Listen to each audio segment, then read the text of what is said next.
নবীজি জিজ্ঞেস করেন, ফাতেমা দরজা কেন বন্ধ করো? ফাতেমা বলেন, বাবা গো, দরজা বন্ধ করে আমি তোমার আল্লাহর সাথে তোমার মাধ্যমে কিছু কথা বলবো। মায়ের নবী, দয়ার নবী কই, ফাতেমা আল্লাহর সাথে যদি কথা বলতে চাও তাহলে তো দরজা বন্ধ করতে হয় না।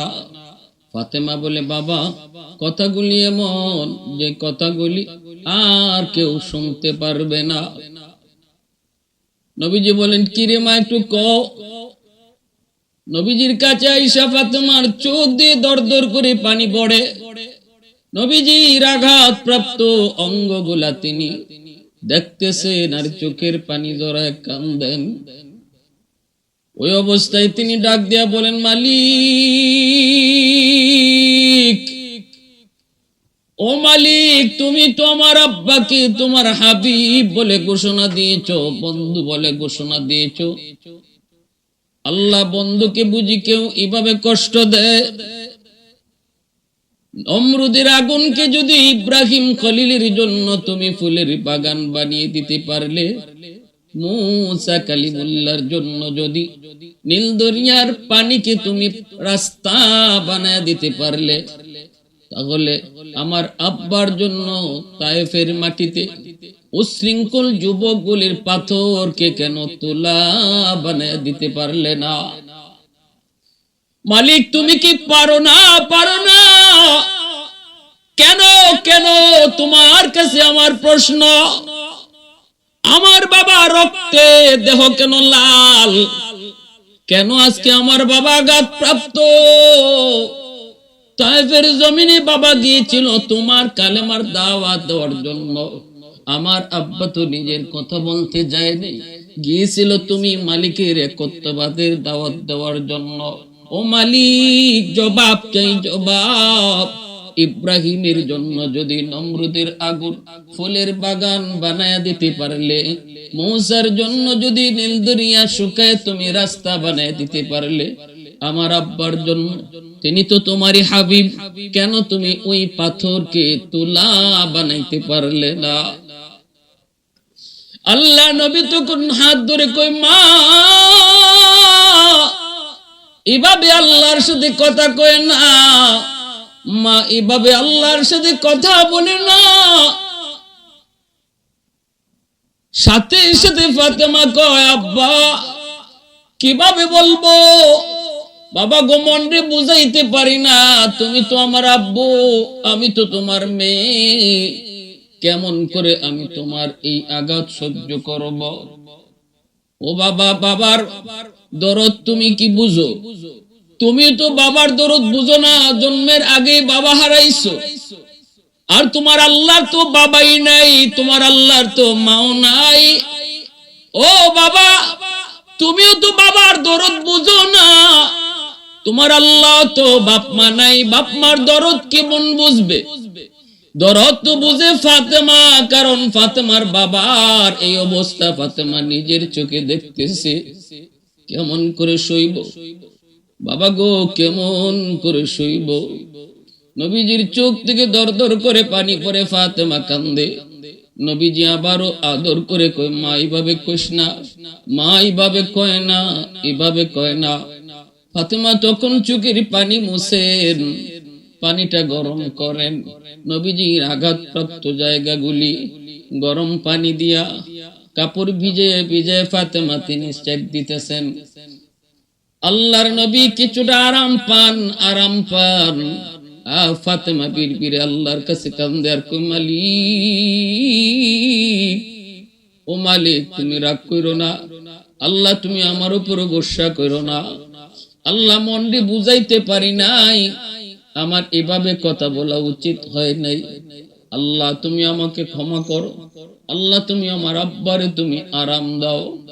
এই বলে যখন তিনি সেবা করতেছেন, নবীজির মাথা মুবারক খাতুনে জান্নাতের কোলের মধ্যে নবীজি আরাম পাইতেছেন, খাতুনে জান্নাত তিনি আরাম দিতেছেন, সেবা করতেছেন। এর ভিতরে দু জাহানের বাদশা রহমাতুল লিল আলামিন নবীজির ঘুম এসে গেল।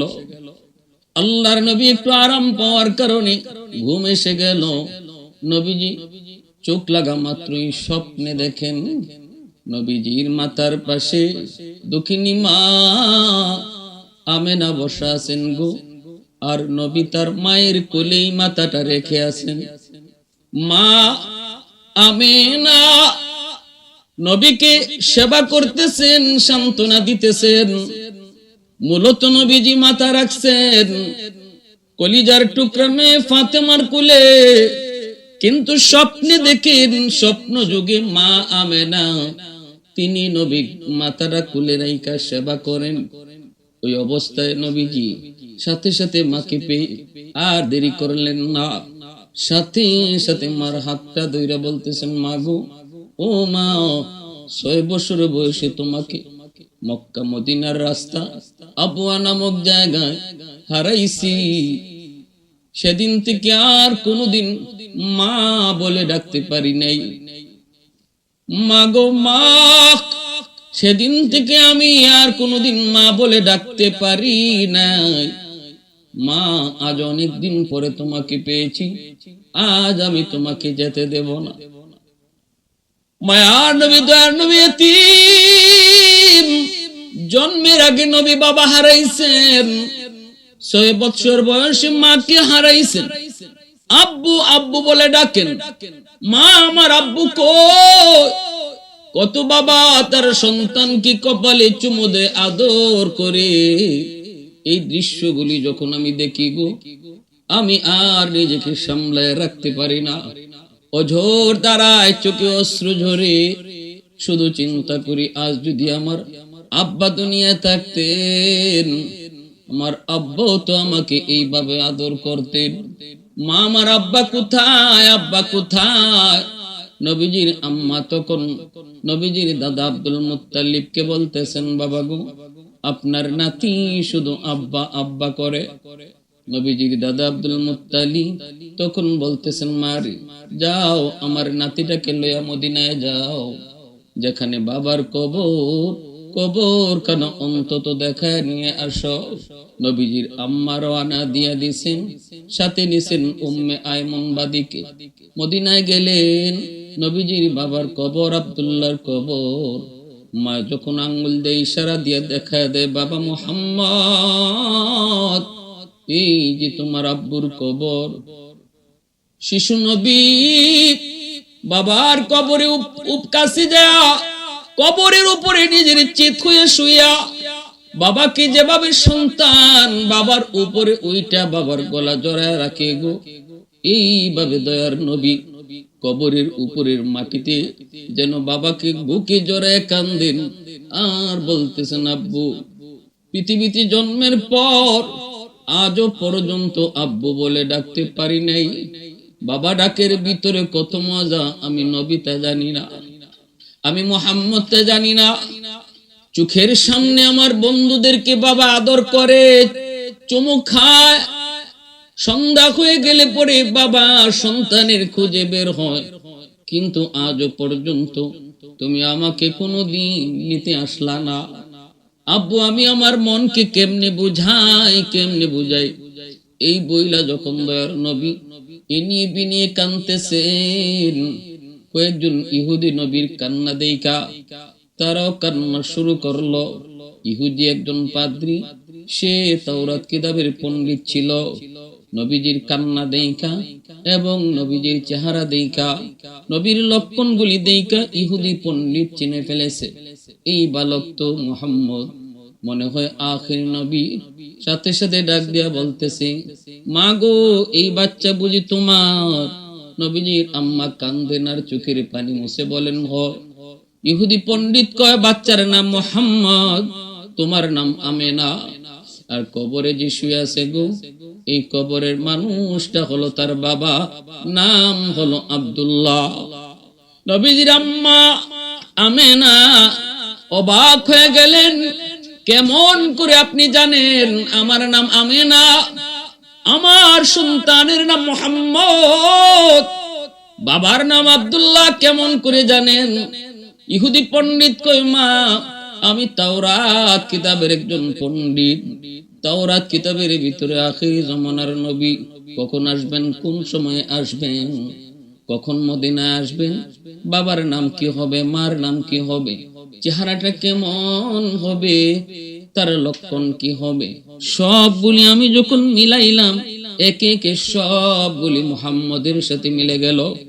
এজন্য আমি চিনে ফেলেছি গো মা, আর দেরি করো না, মদিনার আবহাওয়া ভালো না, এখানে কিন্তু তার ক্ষতি হতে পারে, দ্রুত তোমরা মক্কায় চলে যাও। আল্লাহর নবীকে লইয়া নবীর মা আমেনা নবীকে নিয়ে তিনি আবার রওনা দিয়া দিছেন, সাথে উম্মে আয়মন। মক্কা মদিনার মাঝামাঝি রাস্তা বোয়া, যেখানে কোনো মানুষ নাই, ঘর নাই, বাড়ি নাই, এমন এক জায়গায় আসা মাত্রই রাত শেষ রাতের দিকে নবীর মা আমিনা তিনি অসুস্থ হয়ে পড়লেন। প্রচন্ড জোর, মুহূর্তের ভিতরে তিনি আর পা চলে না, মুহূর্তের ভিতরে আর সামনে যেতে পারেন না, জায়গায় তিনি শুয়ে পড়লেন। চরম পর্যায়ে শরীরের অবনতি, সাথে সাথে ডাক দিয়ে বাপ মুহাম্মদকে ডাক দিয়ে আনতেন। কাছে আইনা বলেন, বাবা মুহাম্মদ আয়, বুকে আয়, আয় বাবা বুকে আয়। মনে হয় সূর্য ডোবার পরই আর মা দুনিয়াতে থাকবো না। আয় বাবা বুকে আয়। কেমন করে মা তোরে কই, কেমন করে মা তোমারে বুঝাই। বাবার কবর দেখতে আইসা মাকেও হারাইতেছো, বাবার কবর দেখতে আইসা মাকেও হারাইতেছো, কেমনে তোমারে কই রে বাবা, আয় মার বুকে আয়, এই বুক আর কোনোদিন পাইবা না, আয় বাবা আয়। শিশু নবী মায়ের বুকের উপরে ওইটা হাউমাউ করে কান্দে আর কই, মা ও মা তুমি আমাকে সাগরের মাঝখানে কার হাওলা করে যাইতেছো গো মা। নবীজির আম্মা আমেনা চোখের পানি মুছে আর কই, তোমার হাওলা আমার আল্লাহ, আমার আল্লাহ তোমার জিম্মাদার, জিম্মাদার, জিম্মাদার। উম্মে আইমনকে ডাক দিয়া কাছে আইনা উম্মে আইমনের হাতটা নবীর হাতের লাগে মাঝে লাগাইয়া নবীজির আম্মা কাঁদতেছে আর কয়, উম্মে আইমন আজ থেকে আমার মুহাম্মদকে তুমি আমার মতোই দেখবা, আমার মতোই আদর করবা, যেন মার অভাবটা তোমার কাছ থেকে পূরণ হয়। উম্মে আইমন তোমার কাছে আমি দুনিয়ার বাহ্যিক দৃষ্টিতে তোমার কাছে আমার মুহাম্মদকে রেখে গেলাম। নবীর গালে কপালে চুমু খাইতে লাগলেন, চোখ থেকে অশ্রু ঝরে, নবীজি হাউমাউ করে কান্দেন।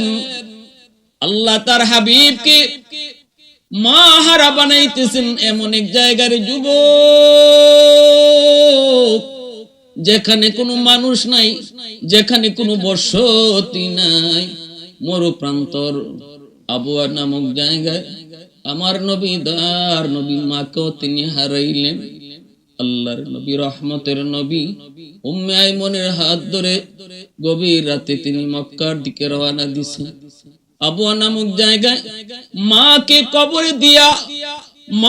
কবর দিয়া শিশু নবী উম্মে আইমনকে নিয়ে তিনি রওনা দিয়েছেন মক্কার দিকে।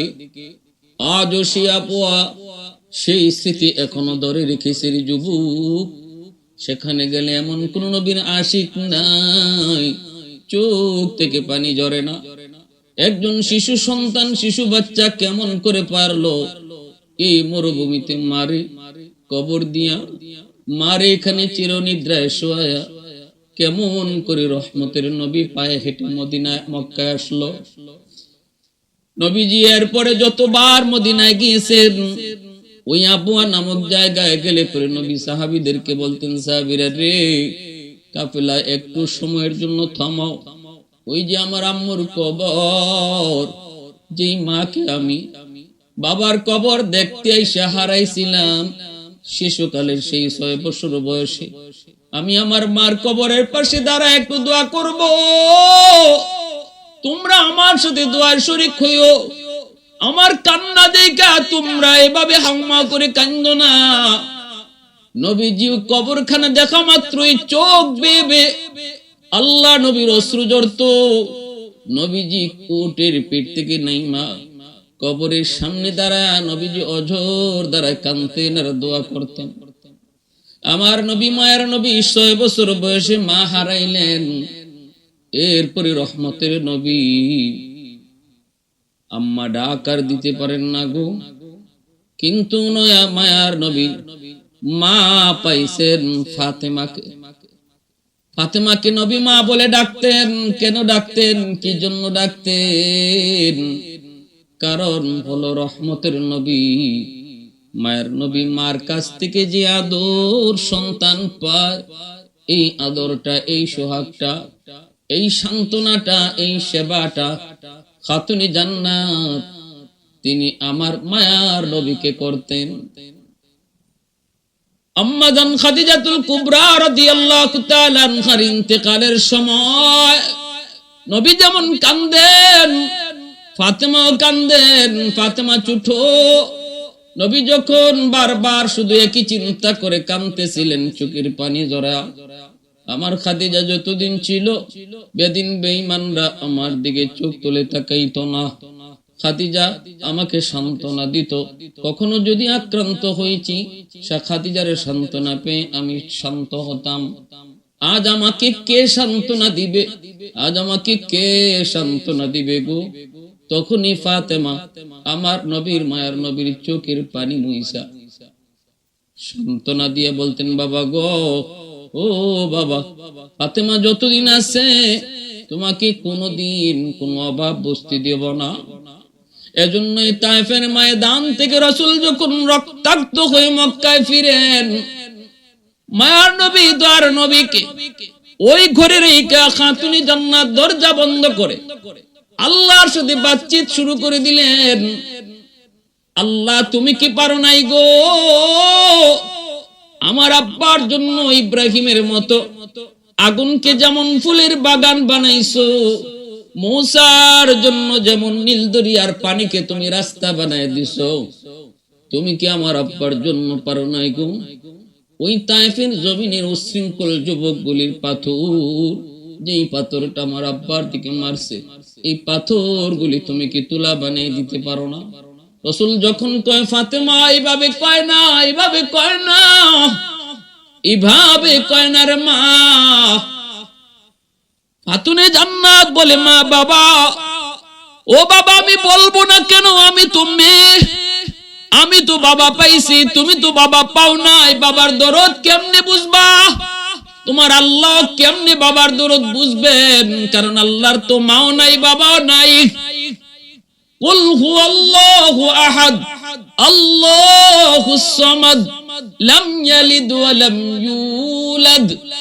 আল্লাহ নিজের পরিচয় দিয়া কয়, আল্লাহ কারো বাপ নয়, কারো সন্তানও নয়। বাবা, আমি তো বাবা পেয়েছি, আমি তো বাবার দরদ বুঝবই, আমি তো বাবার কষ্ট বুঝবই। তখনই আমার নবী মায়ের নবীকে কোলে নিয়ে যখন তিনি এইভাবে সেবা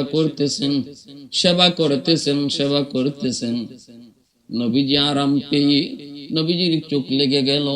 আল্লাহর নবী ঘুমিয়ে পড়লেন। চোখ লাগা মাত্রই তিনি স্বপ্নে দেখেন জনম দুঃখিনী মা আমেনা রাসূলকে কোলে নিয়া এইভাবেই তিনি আদর সোহাগ কইরা সেবা করতেছেন। আঘাত প্রাপ্ত জায়গাগুলি তিনি সেবা করে দিতেছেন। আল্লাহ নবী স্বপ্নে মাকে পেয়ে হাত চাপ দিয়ে ধইরা বলতেছেন, মা গো, আর যেতে দিব না গো, আর তোমাকে যেতে দিব না। 6 বছর বয়সে আবুয়া নামক জায়গায় তোমাকে হারাইছি, আর আমি তোমারে যেতে দিব না গো মা। কইছিলা এতদিন,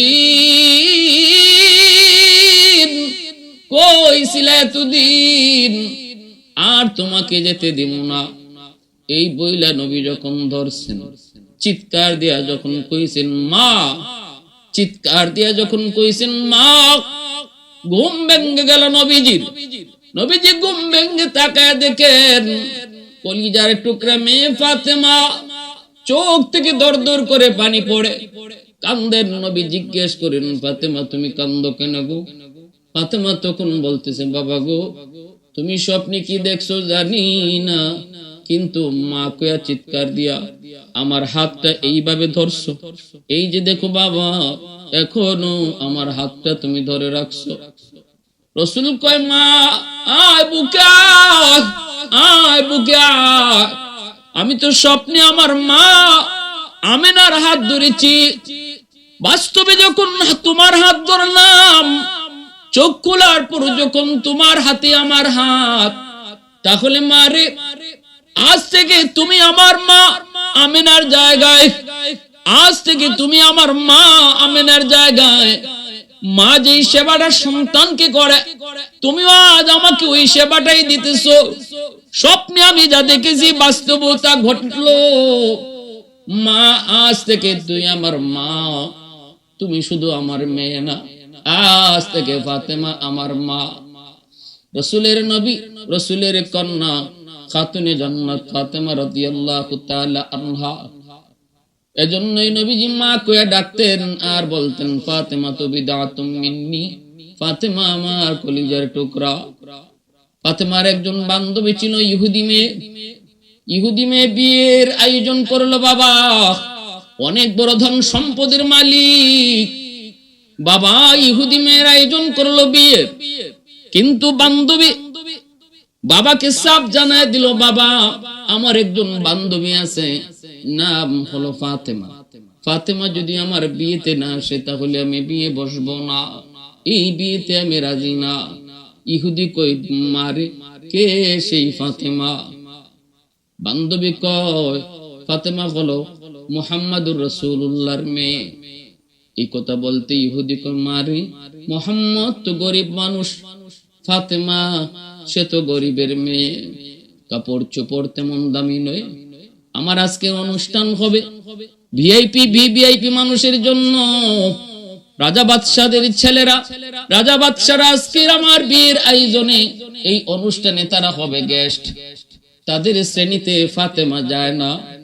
মা, ফাতেমা যদি কোন রাজার মেয়ে হতো তাহলে আমি তোমার এই কথাটা গ্রহণ করতাম, কিন্তু না রে মা, এটা হয় না, আমি পারবো না। সাথে সাথে মেয়েটাই মাকে জানাই দিল, মা আব্বুকে বলো আয়োজন করার দরকার নাই, আমার বান্ধবী ফাতেমা যদি বিয়েতে না আসে গো, আমি এই বিয়েতে রাজি না। মেয়ে সাফ সাফ বাবাকে জানাই দিল, ফাতেমা যদি বিয়েতে না আসে তাহলে সে কিন্তু এই বিয়ে বসবে না, এই বিয়েতে সে রাজি না। পড়ছে বাবা বিপদে। তখন বাবা কয়, মারি তাহলে একটা চিঠি লিখ, একটু দেখ তার বাপ দাদা অথবা ফরিদাদার মধ্যে কেউ রাজা বাদশাহ ছিল কিনা, এতটুকু যদি পাওয়া যায় তাহলে তো স্ট্যাটাসটা মিলবে, সমান থাকবে, শ্রেণী ঠিক থাকবে। চিঠিটা দেওয়ার পর নবীজির মেয়ে খাতুনে জান্নাত তখন ছোট্ট বালিকা, তিনি উত্তরে লিখলেন, বান্ধবী আমি মক্কায় একজন গরিবের ঘরে জন্মেছি, আমার আব্বার নাম মোহাম্মদ, আমার বাপ দাদা কেউ রাজা বাদশাহ ছিল না, তবে আমার বংশ আরবের শ্রেষ্ঠ বংশ, সম্মানী বংশ। আর এতটুকু মনে রাখো, পৃথিবীতে যত রাজা বাদশার জন্ম হন, সকল রাজার রাজা যিনি, আসমানের মালিক, কুল কায়নাতের মালিক, সকল বাদশার বাদশাহ যিনি, তার বন্ধু হলেন আমার আব্বা। উলফত মে তেরি ওয়াইসি নে দান কতুরা, বু বকর উমর নকশে কদম তেরা না ছোরা। उल्फत में तेरी वैसी ने दंदान को तूरा, बू बकर उमर नक्श कदम तेरा न छोरा। आयुषा के नबी वाकी असरार मदीना, सुल्तान का सुल्तान है सुल्तान मदीना, सरकार का सरकार है सरकार मदीना, गुलजार का गुलजार है गुलजार मदीना। अल्लाह ने मक्का ही में काबा बनाया, इस काबा का काबा तेरी मरकद को बनाया। अल्लाह ने मक्का ही में ये काबा बनाया, इस काबा का काबा तेरी मरकद को बनाया, ऐसा लम्हा जी चले जा राह मदीना, सुल्तान का सुल्तान है सुल्तान मदीना, सरकार का सरकार है सरकार मदीना, गुलजार का गुलजार है गुलजार মদিনা। এইবার ইহুদি কয় না তাহলে হবে না, মেয়ে সাফ সাফ জানায় দেয় তাহলে আমিও বিয়ে বসবো না। পড়ল বিপদ। আল্লাহ নবী রহমতের নবী মায়ার নবীর কাছেও যখনই খবর চলে আসলো, সাথে সাথে জিব্রাইল আমিন। ঘটনা তো আল্লাহ পাক সব দেখতেছেন শুনতেছেন। আল্লাহ কয় ফাতেমা গরিবের কাপড় পরে যাবে বিদায়। এই মানুষগুলা ইহুদি ফাতেমাকে বিয়েতে নিতে রাজি হয় না, দাওয়াত দিতে রাজি হয় না। জিব্রাইল তুমি জান্নাত থেকে ফাতেমার জন্য 2টা কাপড়ের সেট তার জন্য নিয়ে যাও। জিব্রাইল আমিন জান্নাত থেকে 2 সেট কাপড় নিয়ে আসলেন। আল্লাহর নবী রহমতের নবী মায়ার নবী দয়ার নবী যখন ফাতেমাকে বললেন ফাতেমা কাপড়গুলা খোলো, প্যাকেটটা খোলো, জিব্রাইল জান্নাত থেকে তোমার জন্য কাপড় নিয়ে এসেছে। খাতুনে জান্নাত ফাতেমা রাদিয়াল্লাহু তাআলা আনহা ওইদিকে ইহুদির মেয়ে জানায় দিছে বাবা ফাতেমার গায়ে কি কাপড় থাকলো না থাকলো, কতটা দাম আর কতটা কম দাম এটা দেখার বিষয় নয় বাবা। শুনো ফাতেমা মক্কার সবচেয়ে সম্ভ্রান্ত বংশের মেয়ে, কুরাইশ বংশের মেয়ে।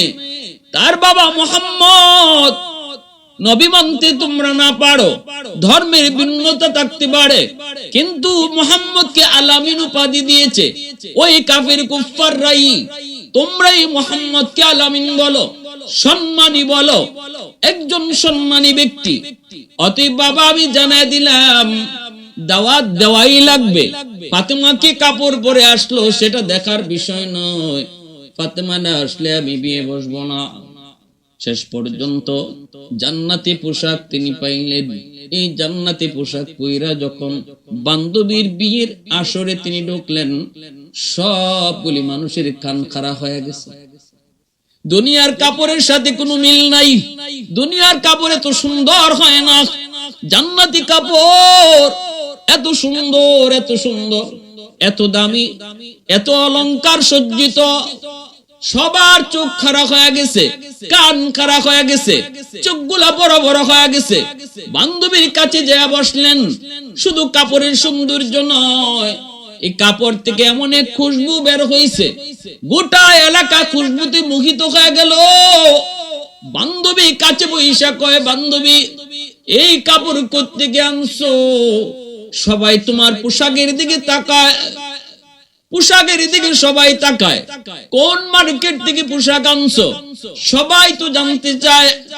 খাতুনে জান্নাত কই বান্ধবী এটা দুনিয়ার কোন মার্কেট নয়, এই পোশাকের সেলসম্যান হলেন জিব্রাইল, মালিক হলেন আল্লাহ, মার্কেটের নাম হলো জান্নাত। কই মার্কেটে কেমনে যেতে হয়?